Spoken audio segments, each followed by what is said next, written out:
Te doy la bienvenida al aula virtual de Jesús Alderete. Venta personal.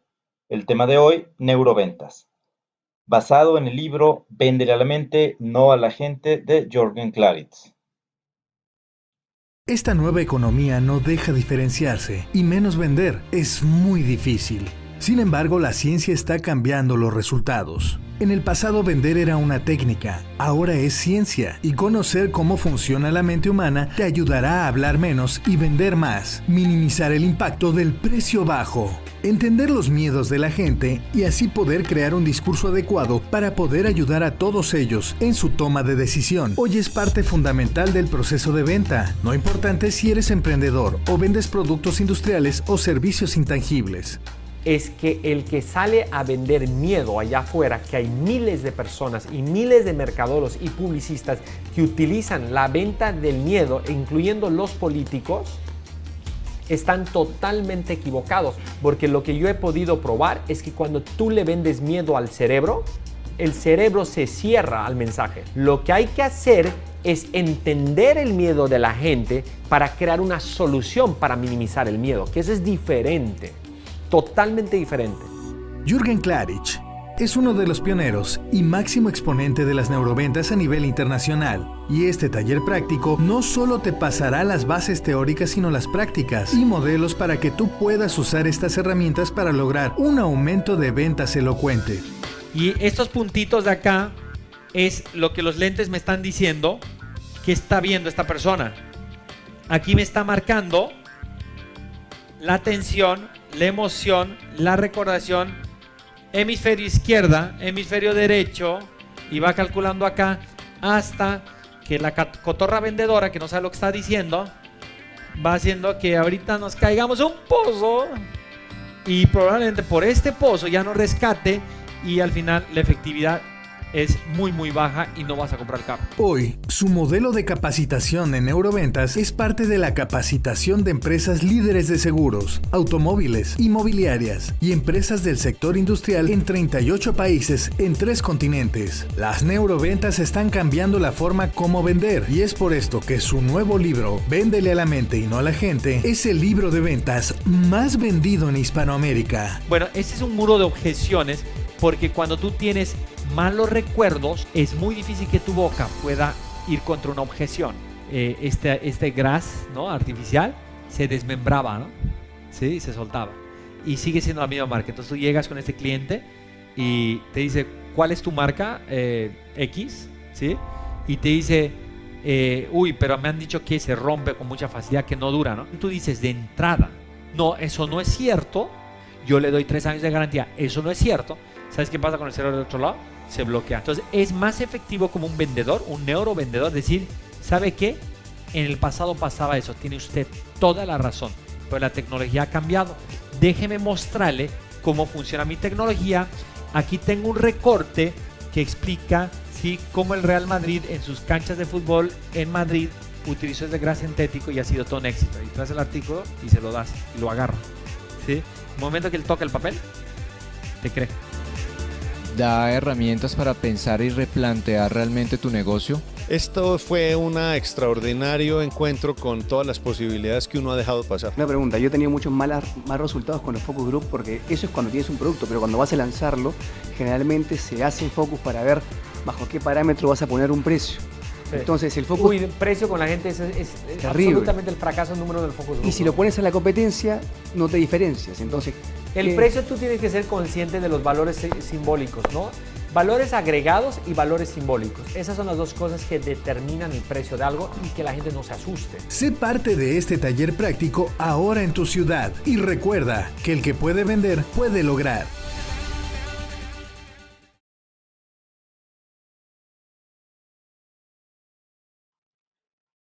El vendedor tradicional vende a la gente y no a la mente. Utiliza la misma comunicación verbal y el mismo discurso para todos sus clientes. El vendedor con conocimiento de neuroventas vende a la mente y no a la gente. Sabe que el 85% de las decisiones se toman de manera inconsciente. Es importante que el vendedor comunique emociones. Las personas no quieren saber todo lo que hace el producto. Lo que más les atrae es un discurso emocional. Recordemos la definición de Zig Ziglar: vender es transmitir emociones. Conoce a tu cliente. La parte más importante de tu cliente que debes conocer es esta. Vamos a basarnos en las propuestas de Paul MacLean, que en los 50 desarrolló la teoría del cerebro triuno. Desde la perspectiva de este científico, el cerebro se divide en 3 partes. Tiene que ver con la forma en cómo se desarrolla desde la gestación. La primera parte es el cerebro reptil, es lo primero que se forma y también, evolutivamente hablando, es la parte más antigua. Este trozo del cerebro lo tenemos en común con animales mucho más antiguos que nosotros, como los reptiles, por eso se le llama así. Ahí radican los instintos. La siguiente parte, que es muy importante en el proceso de toma de decisiones, es el sistema límbico. Aquí radican, entre muchas otras funciones cerebrales, las emociones. Y por último está el neocórtex, donde radica nuestra razón. Para las ventas, las partes más importantes del cerebro son el cerebro reptil y el sistema límbico. La gente no sabe por qué compra las cosas, sin embargo, siempre necesita justificar de manera racional ante sí misma y los demás las cosas que ha decidido o que ha comprado. La decisión la toma de manera visceral con su cerebro reptil, su sistema límbico, y después racionaliza con su neocórtex.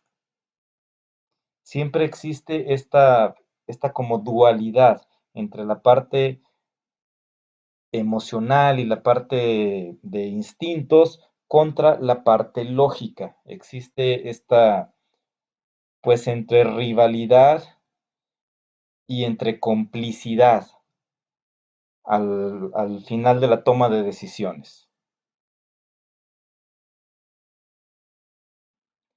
En neuromarketing es importantísima conocer esta relación entre las 3 partes del cerebro. Pero todo empieza desde el principio, desde el cerebro reptil y la comprensión de sus códigos. ¿Qué son los códigos reptil? Son motivaciones inconscientes que influyen en nuestros comportamientos y decisiones de compra.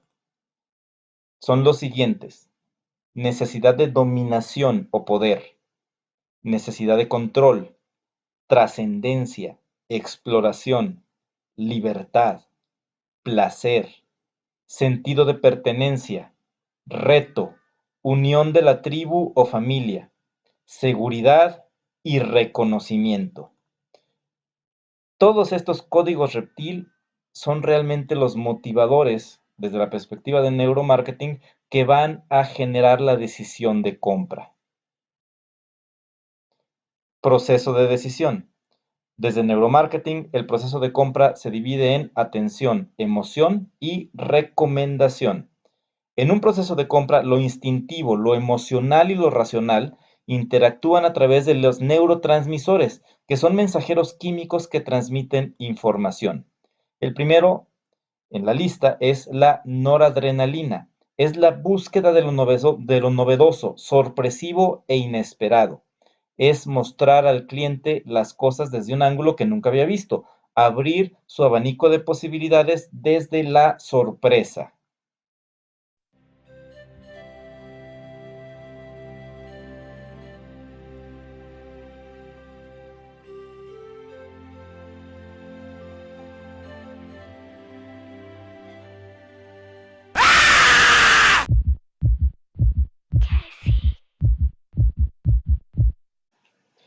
Como pudiste seguramente constatar, este anuncio utiliza la sorpresa para llamar la atención hacia la marca.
esta activación que acabamos de ver también es una forma muy novedosa, sorpresiva e inesperada de hacer branding.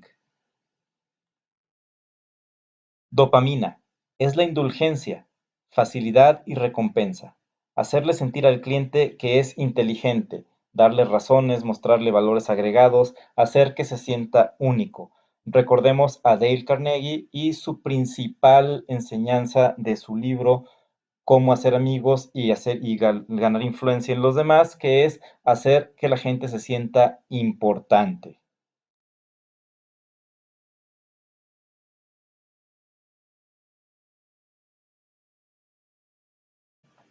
La acetilcolina es el neurotransmisor del aprendizaje, la adaptabilidad y asociación de elementos conocidos. Enséñale al consumidor, ayúdalo a relacionar las cosas. En un episodio de Los Simpson en el que Ned Flanders decide poner una tienda para zurdos, tiene que pasar este proceso de que los posibles clientes de esta tienda tienen que aprender que ahí es donde van a encontrar la solución a sus problemas como zurdos.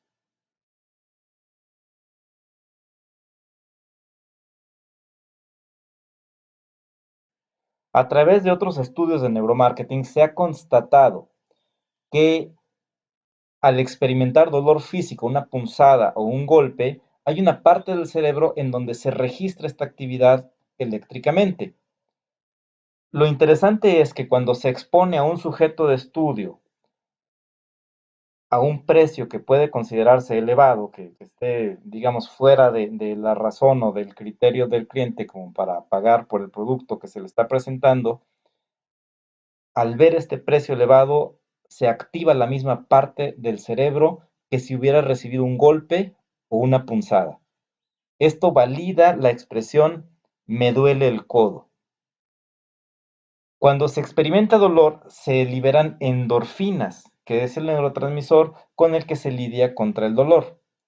Por lo tanto, es importantísimo quitarle el dolor al cliente. Hay que darle soluciones, hacerle sentir comprendido. Esto hace que se liberen endorfinas y se sienta mejor. I was told last month I'd be flying the India sector. My maiden flight to India. There are a million questions in my mind. There are so many languages, so many cultures. Oh, it's such a massive country. What is often served on this route would be a vegetarian alternative. I mean, I'm excited, but I'm more nervous than excited. महिलाओं और सज्जनों नमस्कार। आप सबका इस उड़ान जो कि लंदन हीथ्रो से हैदराबाद के लिए रवाना होगी पर स्वागत है। आपसे निवेदन है अपने साथ लाया हुआ हाथ का सामान अपने सामने वाली कुर्सी के नीचे या अपने ऊपर वाली लॉकर में सुरक्षित रखें। धन्यवाद। Oh, here, let me help you with this. There you go. Thank you. Crew prepare for takeoff. Doors to arm and cross-check.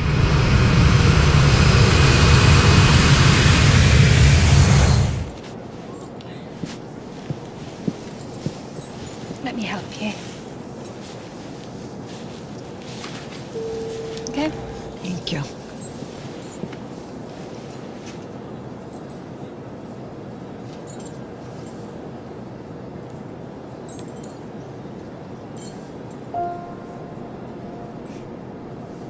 Thank you.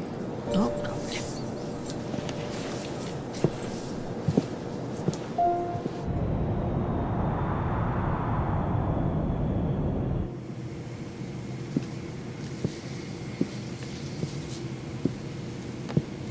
Are you okay? Oh, you're crying. Has something happened? Is there a problem? Are you in any pain? I can... I miss my son.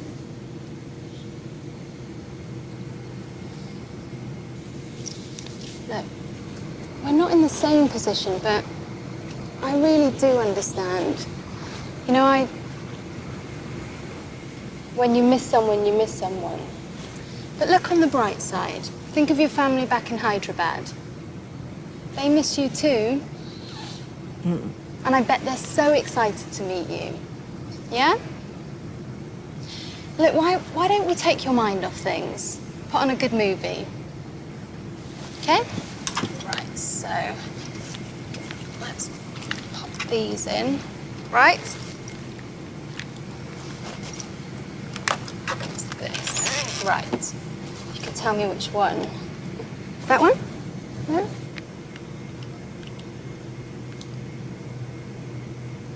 Yeah? There you go. Oh, and I'll get you a nice cup of tea.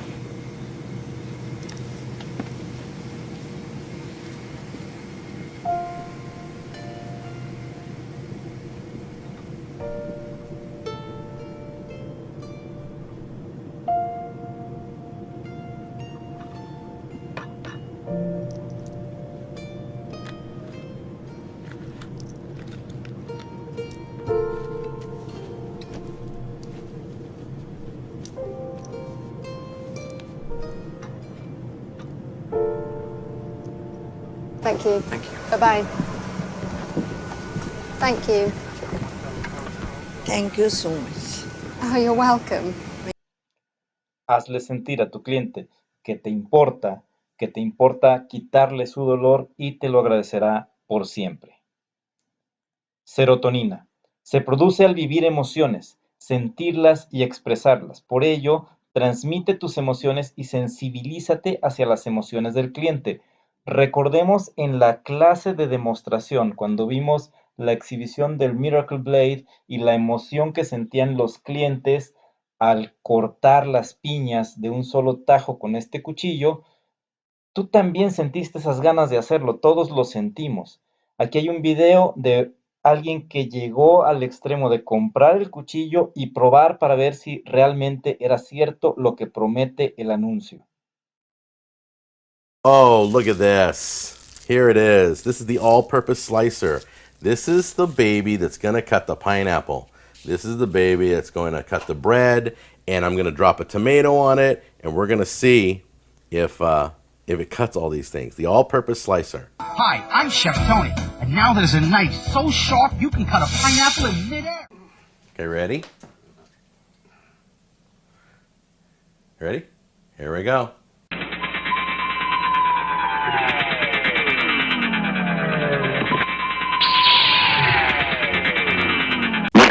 Oh! It worked! It worked! It totally worked! Ha ha ha! Woohoo! It worked! Look! Look, it worked! La la la! It worked! Look! I'm cut! Con el efecto de la serotonina, concluimos con estos geniales tips para causar emociones importantísimas en nuestros clientes. Acciones concretas en el proceso de venta. Número 1. Para lograr la atención, busca elementos conocidos y novedosos. Haz que comprenda, genera expectativa, asocia elementos, dale la forma correcta de atención. Número 2. Para lograr emoción, involúcrate emocionalmente, permite que exprese sus emociones, comprende y acalla sus miedos, háblale de experiencias emocionales positivas, facilita su evasión y escape. Número 3. Para lograr la recordación, favorece la asociación con elementos conocidos, ayúdalo a clasificar y categorizar. Ahora veremos otro tema realmente apasionante de las neuroventas, el valor simbólico. La toma de decisiones se ve afectada por elementos como la opinión individual, la cultural, la biología y el valor simbólico. El cerebro quiere comprar un producto o servicio que signifique algo para él. Ejemplo, el anillo de compromiso. ¿Estarás de acuerdo que hay una diferencia abismal entre proponerse con este anillo a este? Y esa diferencia no radica solamente en la disparidad evidente del precio, sino en el valor simbólico que se le da al objeto en sí. Se dice que una proposición que sea decente debe de incluir un anillo que tenga un valor igual o mayor al de 3 a 4 veces el sueldo del que se propone. ¿Por qué?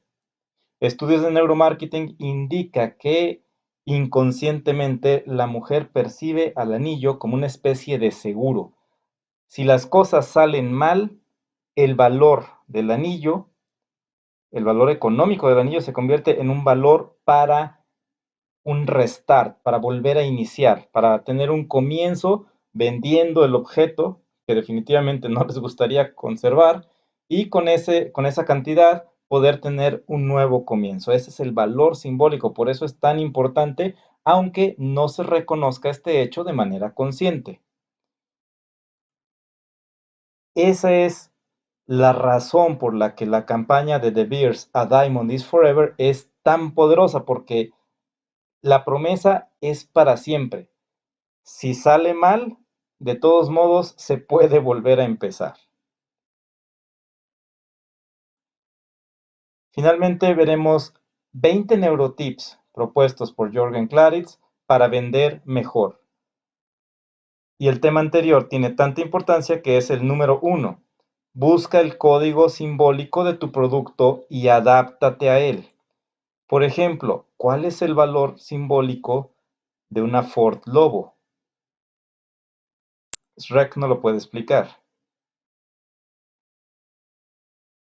Número 2. Véndele a la mente, no a la gente. Número 3. Usa los ojos y el cuerpo para comunicar. Número 4. Estudia, detecta, adapta y arranca.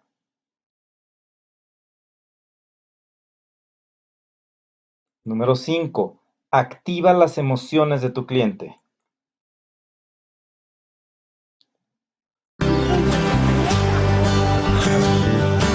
¿Estás pantera? ¡Sí! Estar pantera es hacer cosas buenas sin parar de reír. Con cada vaso de Chocomilk y su fórmula Nutripantera, tú nutres su felicidad y ellos llenan el mundo de energía positiva. Solo este verano disfruta los deliciosos sabores Chocomoras y Chocobanana.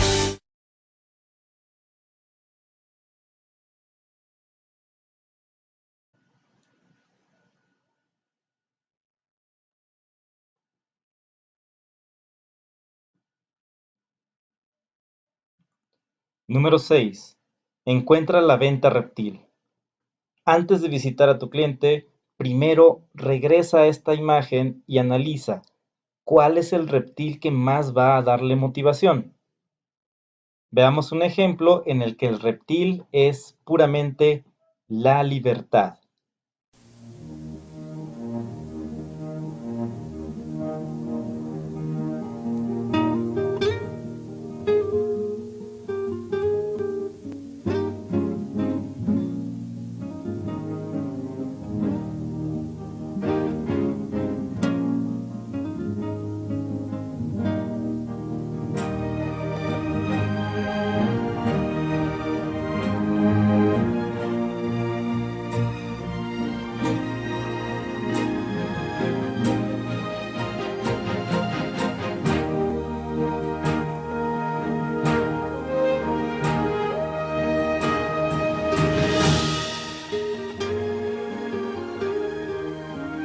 Venha para onde está o sabor. Venha para o mundo de Marlboro. O Ministério da Saúde adverte: fumar pode causar câncer do pulmão, bronquite crônica e enfisema pulmonar. En sus inicios, la marca Marlboro estaba enfocada a mujeres. Como no tuvo éxito, se decidió reorientarla al mercado masculino. Como en aquellos tiempos la publicidad de tabaco no estaba prohibida, la publicidad de tipo masivo, Marlboro se encargó de explotar el reptil de la libertad en sus anuncios y por lo tanto llegó a ser la marca de cigarros más exitosa del mundo. Número 7. Maneja el discurso de ventas.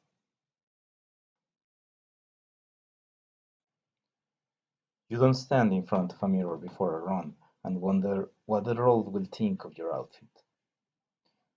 You don't have to listen to its jokes and pretend they're funny. It would not be easier to run if you dressed sexier. The road doesn't notice if you're not wearing lipstick. It does not care how old are you. You do not feel uncomfortable because you make more money than the road. And you can call on the road whenever you feel like it. whether it's been a day or even a couple of hours since your last day. The only thing the roads care about is that you pay a little visit once in a while. Nike, not games, just sports. Checa cómo en esta presentación de ventas, que a fin de cuentas es parte de una película, de cualquier manera es una gran presentación de ventas en la que se está vendiendo una campaña publicitaria para la marca Nike y es destacable cómo no se habla de los beneficios del producto, sino de cómo el producto va a integrarse al estilo de vida del consumidor. Una gran propuesta. Número 8. Proporciona la información que ayude a justificar la compra. Recordemos que la parte del neocórtex, la parte racional de la persona, para lo que sirve en la decisión de compra es para racionalizar, para justificar el por qué se tomó una decisión de compra que realmente no se sabe de manera consciente cómo se tomó y fue originada por una base de instintos y emociones. Hay que darle información suficiente para que pueda justificar y racionalizar su compra y eso se logra brindándole toda la información disponible, material visual, material impreso, audiovisuales, material de descarga, etcétera, para que pueda hacer esta labor de racionalización. Número 9. No estreses ni invadas su mente. Lo anterior hay que cumplirlo, hay que darle la información requerida para que pueda racionalizar su decisión sin llegar a saturarle. Número 10. Sé visual. La vista es con mucho el sentido más importante. Desde la parte de programación neurolingüística se nos dice que hay personas que tienden más a lo visual, más a lo auditivo, más a lo kinestésico, etc. Sin embargo, en el mundo en el que vivimos, la manera como se manejan las cosas, el impacto visual siempre va a ser más importante, sin importar cómo una persona se relaciona con su medio, que esa es la parte técnica de la programación neurolingüística, el cómo la información llega a tu cerebro, a través de qué vías y a través de qué sentidos es percibida. Sin embargo, repito, el más importante es el visual.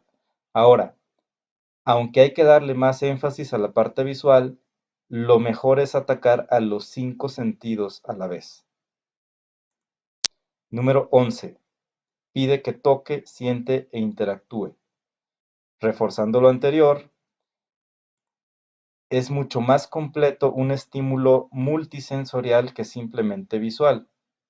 Tú no quieres ver a un cachorrito, tú quieres verlo, tocarlo, sentirlo, apachurrarlo, escucharlo, escuchar sus ladraditos, sentir su pelo, etc. Esa es la base de la estrategia del cachorrito. Es dificilísimo que después de poner en las manos a un cachorrito, en las manos de un consumidor, vaya a querer soltarlo. Número 13. Comunica de forma simple y básica. Tiene que ver con la anterior aseveración de no saturar al cliente. Hay que explicar con manzanitas lo que estás explicando para no confundirlo. Olvídate del lenguaje técnico, trata de utilizar metáforas y cosas que ayuden a que el cliente entienda perfectamente lo que le estás diciendo. Número 14. Coincide con el comprador. Es cierto esto de que el cliente siempre tiene razón. Vimos en técnicas de manejo de objeciones que aunque existe como tal las técnicas de negación directa e indirecta, lo mejor, de acuerdo a Dale Carnegie, es no le niegues, o sea, no le digas que no. Trata de que todo lo que vaya a contestar el cliente sea un sí. El ejemplo que sigue es simplemente un anuncio chusco en el que se habla lo contrario, que no permitas que tu cliente te diga no, pero esto es evidentemente una broma. Hay que irnos con esta idea, coincidir siempre con el comprador. فايز اعمل لك معايا سندوتش جبنه مش جعان. Just you know why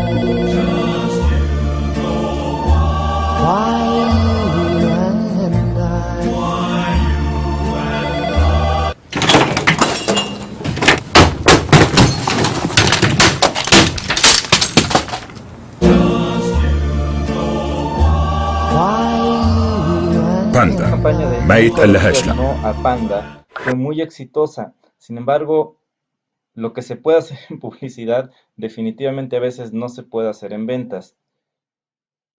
Ten en cuenta que el decirle no a un cliente puede resultar en esta clase de estragos en la mente del cliente sin hacer tanto escándalo. Simplemente la relación se va a truncar y el cliente se va a desconectar y eso va a propiciar que no se realice la venta. Por lo tanto, el número 15 es lleva la relación a lo personal. Mientras más vínculos empáticos existan con tus clientes, más posibilidades hay de que te compre. Recuerda, a la gente no le gusta que le vendas, a la gente le gusta comprar. Por lo tanto, ayuda a su cerebro a comprar. Número 16. Ten siempre una sonrisa en tu rostro.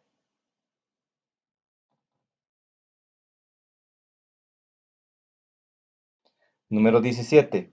Cuida a su tribu. Una de las maneras de hacer un vínculo empático es que se sienta agradecido porque estás dándole servicio o atención a las personas que le importa, a su familia, a sus amigos, etc., a su tribu. Número 18. Los primeros y los últimos minutos son los más efectivos. Número 19. Comunícate de forma indirecta, con metáforas y cuentos. Aquí radica la importancia del storytelling, que siempre menciono como una técnica muy efectiva para poder vender. De hecho, en ventas es conocida como story selling, no storytelling. Storytelling es la técnica más genérica de comunicación y story selling es más enfocada directamente a ventas. Número 20. Utiliza verbos de acción. Que tu discurso sea emotivo, que emocione.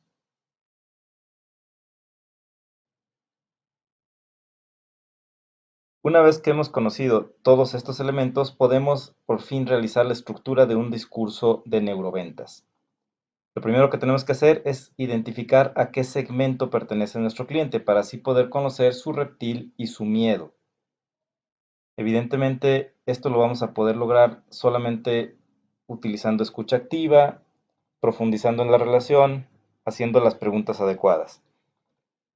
Con esta información vamos a poder estructurar nuestro discurso, adaptar nuestro producto, nuestra propuesta de solución a las necesidades del cerebro de nuestro cliente. Y así podemos utilizar la fórmula de atención, emoción, recordación. Para lograr la atención del cliente es recomendable utilizar una historia real de terceras personas. Recordemos cómo esta técnica es sumamente efectiva, por eso existe como manejo de objeciones el testimonio en una tercera persona y la técnica Feel-Felt-Found. Si es negativa, o sea, si les platicamos un problema de un tercer personaje, va a ser mucho más poderosa, le va a llamar más la atención. Posteriormente habrá que despertar una emoción positiva llenando el vacío que provoca su miedo con nuestro producto como solución. Y hay que hacer mucho énfasis en que se quede con la idea, que recuerde la idea de que lo que está comprando le va a servir para poder sobrevivir y generar valor en su vida. Recuerda tú siempre que la gente no sabe lo que quiere comprar, por lo tanto eres tú quien puede decidirlo, eres tú quien tiene la obligación de presentar una propuesta que realmente elimine el dolor o el miedo de tu cliente.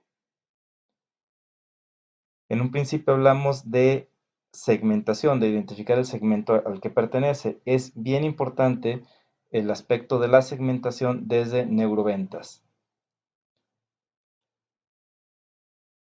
En neuroventas sí hay una diferencia muy importante entre hombres y mujeres y las funciones o cómo reacciona su cerebro. Jürgen Klaritz habla mucho, tanto en su libro como en sus videos, sobre cómo vender una casa. Y se le vende completamente diferente a ambas partes de una pareja. A la mujer, lo que se le va a vender de una casa, los aspectos más importantes en la venta de una casa para una mujer es lo que significa, lo que tiene significado para ella. Lo más importante para la mujer en la elección de una casa es el closet, donde va a poner sus pertenencias, sus joyas, su ropa, sus zapatos.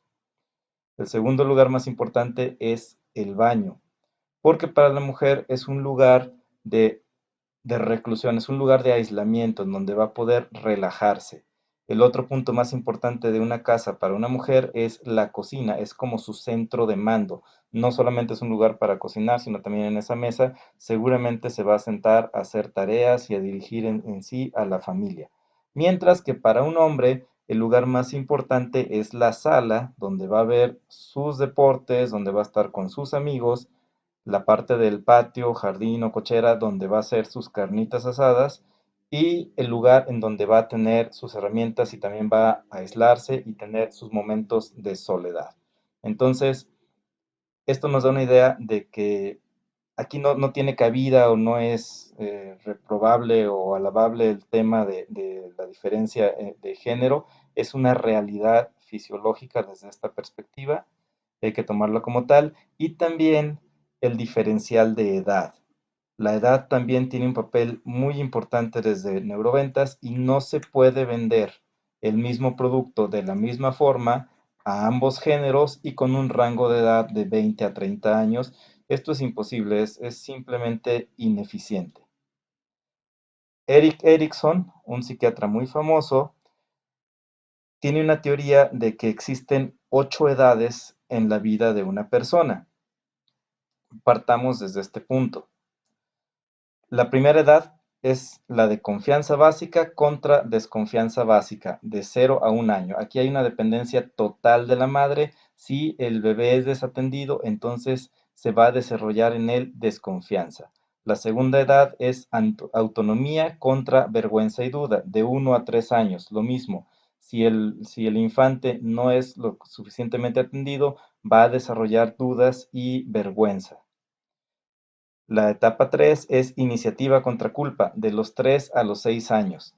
Si el desarrollo del infante, el seguimiento, el acompañamiento materno y paterno es efectivo, entonces va a desarrollarse iniciativa, si no, va a desarrollarse culpa. La cuarta edad es la industriosidad contra inferioridad, de los 6 a 7 años hasta los 12. Aquí lo mismo, si el desarrollo es normal, se va a desarrollar industriosidad. De lo contrario, si hay deficiencias en el aspecto de los padres, entonces se va a empezar a desarrollar un complejo de inferioridad. La quinta edad es la identidad contra la confusión de rol y se da durante la adolescencia de los 12 a los 20 años. La sexta edad es la intimidad contra el aislamiento, es la etapa del joven adulto de los 20 a 40 años. La séptima edad es la generatividad contra el estancamiento. Si el desarrollo de la persona ha sido rico, se ha favorecido este crecimiento, entonces la persona va a generar, si no se va a estancar, y esto se da de los 40 a los 60 años. La octava edad es la integridad del yo contra la desesperación y se da desde los 60 años hasta el término de la vida.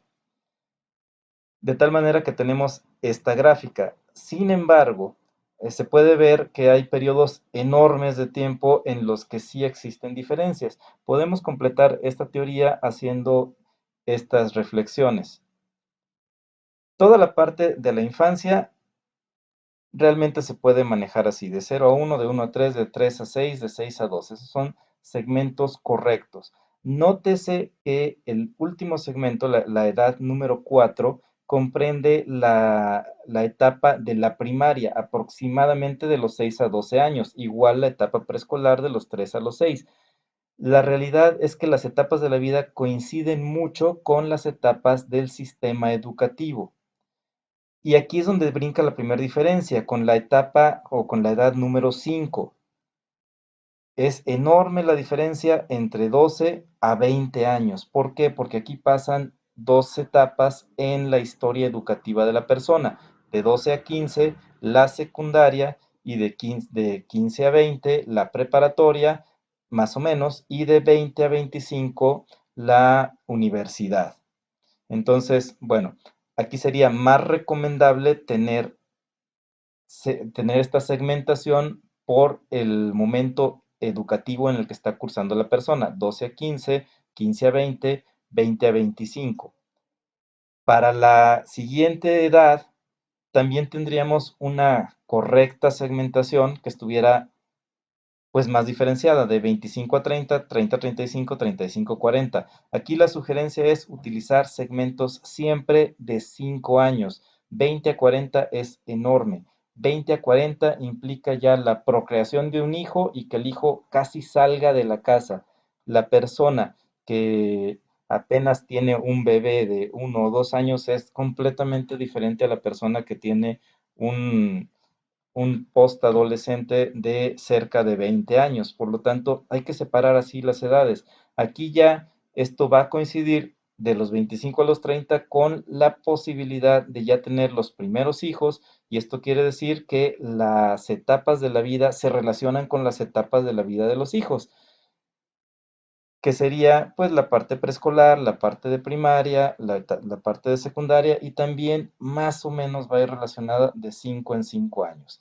Para la séptima edad, que nos menciona la teoría de la que estamos hablando, también podríamos dividirla en etapas de 5 años y tiene mucho que ver con el desarrollo y el crecimiento laboral para finalmente llegar a la octava edad, en la que todavía podemos hacer una diferencia de 50 a 65, y ya sí, a partir de los 65 seguimos de 5 en 5 hasta que termine la vida útil de la persona. Recordemos que esto es simplemente una cuestión de actitud. Hay personas de 65 años que tienen una vida laboral muy rica, muy productiva, y se sienten todavía jóvenes y todavía pueden rendir otros 10, 15, 20 años más produciendo, trabajando, disfrutando la vida, y puede haber personas de 65 años que ya se sientan completamente abatidas, y esto tiene que ver con las primeras etapas de la formación, lo que dijimos, si los primeros años causan un desarrollo positivo o causan una malformación negativa en la personalidad y en la experiencia de vida de la persona. Entonces, bueno, toda esta reflexión queda para enfatizar el hecho de que se tiene que segmentar. Recomendación, la que ya di: utilicemos segmentos de 5 en 5 años y también segmentemos por género. Esto nos va a dar una posibilidad de atender mejor a nuestros clientes y comprender mejor a sus cerebros. Muchas gracias por acompañarme en este apasionante tema, neuromarketing, neuroventas, y nos vemos en la siguiente clase.